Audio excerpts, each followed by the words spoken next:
Halo guys, balik lagi ya dengan channel Jeda Mergawe. Kali ini bersama Kang Mas Bara.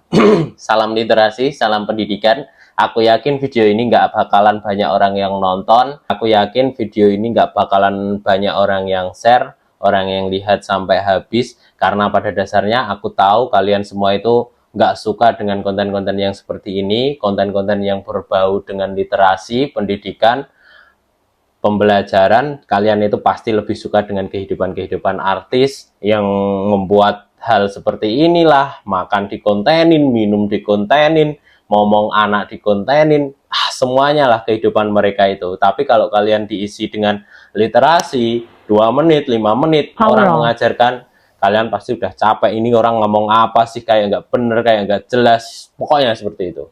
Mungkin nggak bakalan banyak orang yang bakalan ngomong seperti ini di depan kamera atau di depan layar kaca, dan mungkin juga nggak bakalan banyak orang yang bakalan dengerin juga. Tapi nggak apa-apa, yang jelas aku mau simpan ini dalam video aku, dalam sebuah album digital aku, dalam sebuah channel ini. Manakala besok ada 1 orang, 2 orang, atau ribuan orang yang tergerak dari video ini, alhamdulillah saya sudah bisa berusaha menge-share apa yang saya punya, apa yang saya miliki, pengalaman apa yang saya miliki, pengalaman apa yang pernah saya jalani, dan masa lalu apa yang ada dalam diriku, sehingga aku berdiri sampai sekarang ini.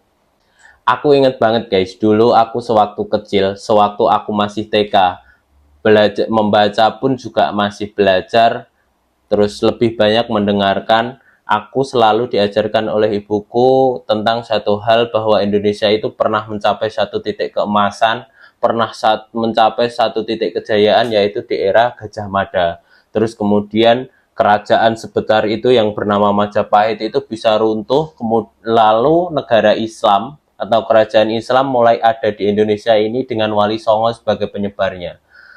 Karena aku sebagai kategori di sini dengan background latar belakang Muslim, saya setiap mau tidur itu masih ingat banget itu diceritakan dengan sejarah-sejarah Islam, terus kemudian diselingi dengan sejarah-sejarah kerajaan juga, yang masih aku ingat dan selalu aku dengerin sebelum aku ini bisa membaca ya guys. Itu waktu aku masih TK itu, sebelum aku tidur pasti aku diceritain tentang sejarah Wali Songo, dimana di situ tuh ada 9 wali yang terkenal sebagai penyebar agama di Indonesia ini atau di Nusantara ini. Mulai dari timur itu ada Sunan Ampel yang ada di Surabaya, terus kemudian Sunan Bonang, Sunan Derajat, Sunan Gunung Jati, Sunan Kudus, Sunan Muria, dan masih banyak lagi. Ada 9. Setiap hari itu selalu muter-muter terus ceritanya itu. Mulai dari kehebatan Sunan Ampel, kesaktian Sunan Gunung Jati, ampu itu kata Sunan Bonang, Sunan Derajat yang mendirikan itu satu masjid yang bisa sangat sampai sekarang itu fenomenal. Sunan Kudus ya Dek, yang lingkaran masjidnya itu tiangnya gede banget itu. Nah, setiap hari aku selalu dicekokin dengan itu, diceritain terus, sampai aku sampai sekarang pun masih ingat dengan momen-momen itu. Terus lanjut, setelah aku sekiranya itu kan merasa bosen guys, karena setiap bulan, setiap malam, setiap hari diceritainnya itu terus. Karena pada dasarnya juga itu yang dimiliki oleh ibuku, buku ya guys, buku yang dimiliki oleh ibuku cuman kisah-kisah Wali Songo. Terus sewaktu aku ziarah, jadi kan aku termotivasi guys untuk ikut, untuk apa bener sih seperti ini.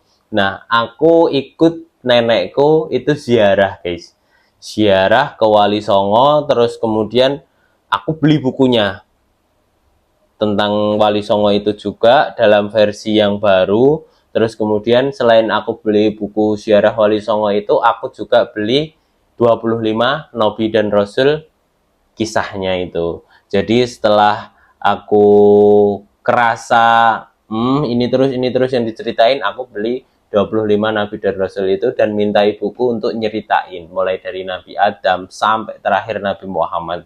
Yang itu juga diulang-ulang terus. Jadi falsafah atau background para nabi, para wali songo itu sampai sekarang itu masih melekat banget di hati aku, di pikiran aku, dan di otak aku.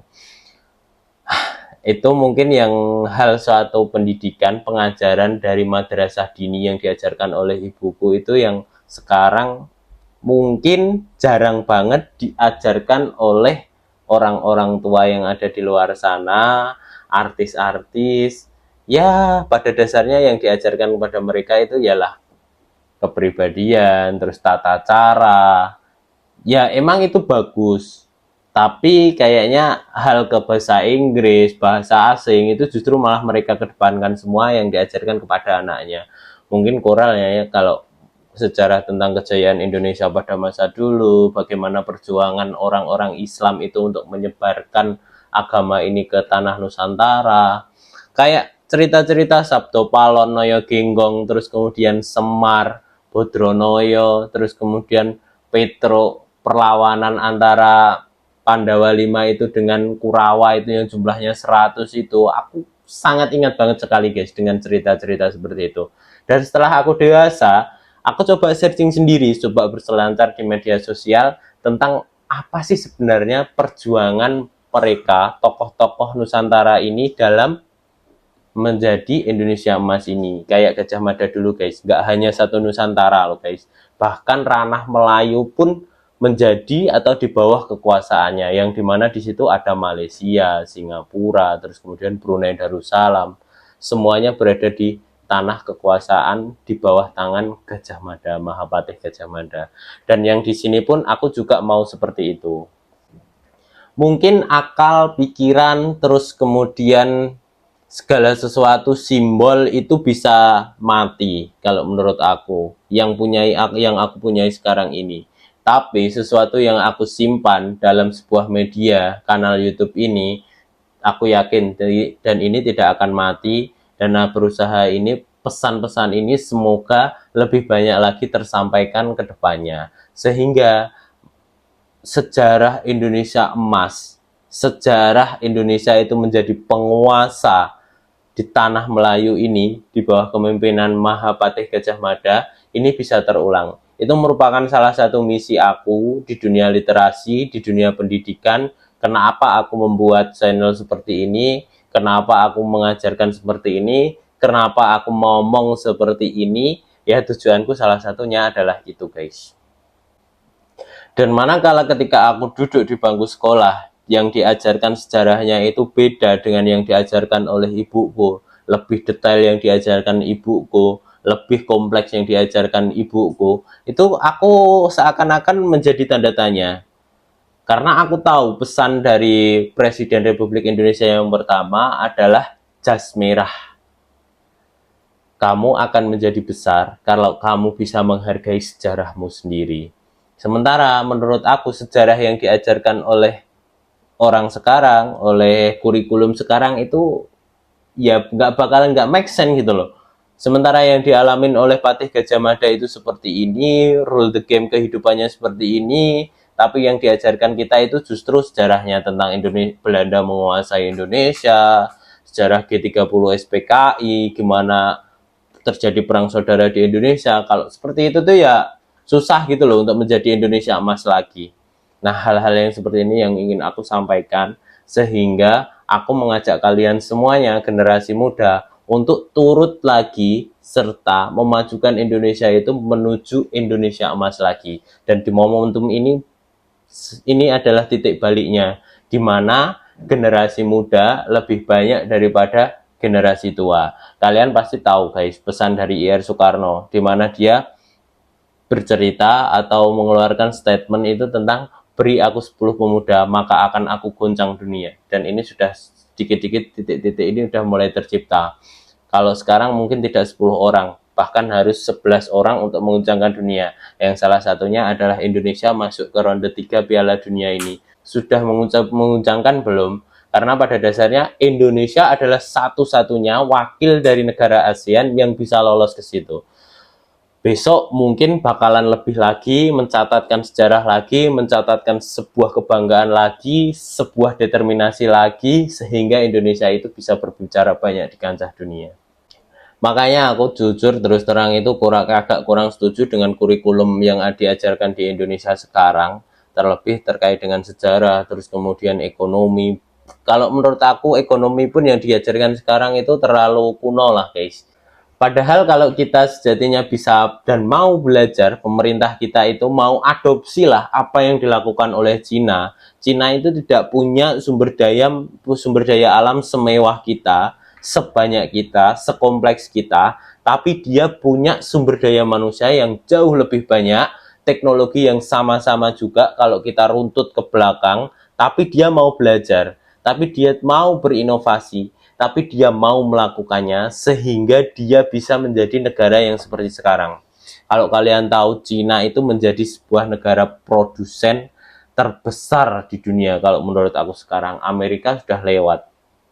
Dan Cina merupakan salah satu negara dengan kekuatan ekonomi tertinggi, kalau kata aku.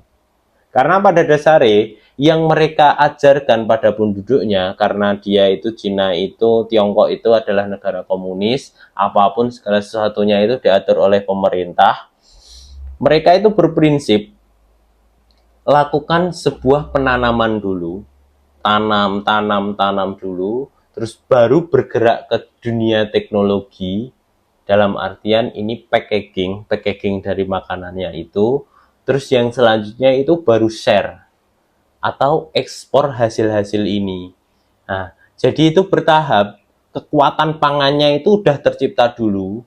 Setelah mereka itu penduduk itu merasa tidak lapar, baru kemudian lakukan inovasi dalam pengemasan, sehingga barang ini yang seharusnya bisa hanya awet 1 minggu, karena dikemas dengan caranya bisa menjadi awet 1 bulan, 3 bulan.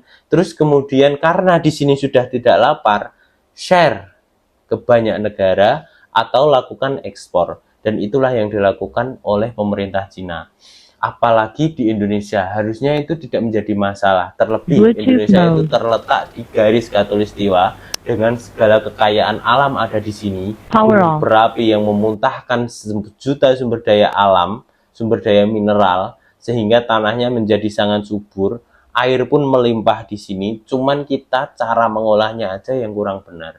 Kalau menurut aku ya guys, pupuk menjadi langka, masalah distribusi ini jadi susah, harga komoditi ini diturunkan manakala panen, sehingga rakyat pun sendiri masih kelimpungan terhadap ini.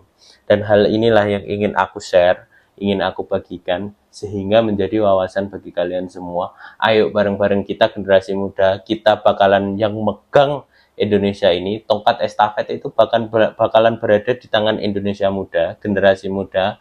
Makanya kita harus pandai-pandai belajar, kita harus pandai melihat apa yang terjadi di global sekarang. Cina sekarang sudah melakukan apa, Amerika itu sudah melakukan apa sekarang, karena dua negara itu yang kita tahu sebagai dua poros kekuatan yang ada di dunia ini. Cina di blok bagian timur dan Amerika di blok bagian barat. Kalau Cina itu mengandalkan energi hijau, kayak dari panel surya, Amerika masih menggunakan minyak bumi sebagai nilai tawarnya. Dan Cina sekarang udah kerennya itu udah mulai membanjiri mobil listrik yang ada di dunia ini lewat produsen mereka, yaitu Xiaomi, dengan harga pasar yang sangat jauh sekali. Tesla aja ketar-ketir guys sekarang. Yuk, terakhir ya guys, sebagai penutup.